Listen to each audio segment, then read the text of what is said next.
In this video, I would like to try a few examples with Python data types. I have created another subfolder on my drive named week2 and added here a new Python source file named python-datatypes.py. So you can see my folder structure here in the address bar of this Windows Explorer window. Maybe Antonia can tell us a few things about Python data types. In Python, a variable is created when you assign a value to it. For example, Monday equals 1. Numeric value 1 is an integer. The variable named Monday represents memory location where this value is stored.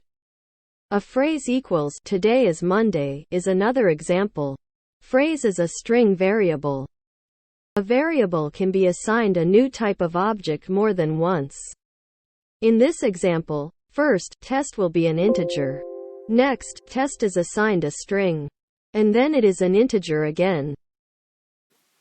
So the original test is deleted from memory and a new string is recreated. Is that right? Yes, this is correct. Likewise, when we change the type of test the third time, the string is also destroyed and the variable becomes integer again.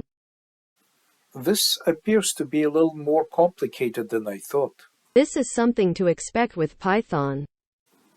I am opening this web page on W3 Schools, which is called Built-in Data Types. And here you can see data types which are built into the Python programming language.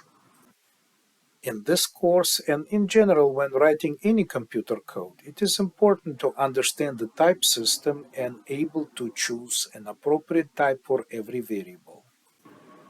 What we have seen so far in Python, the data type is set when you assign a value to a variable. This can happen multiple times.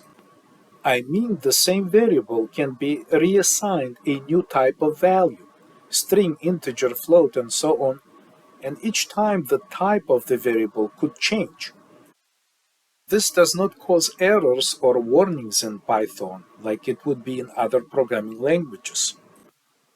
Again, in this example, we have seen the variable named test changes its type a few times. I would recommend to avoid changing variable type when deciding what variable names to use. A combination of separate distinct variable names should be designated for strings, integers, floats, and so on.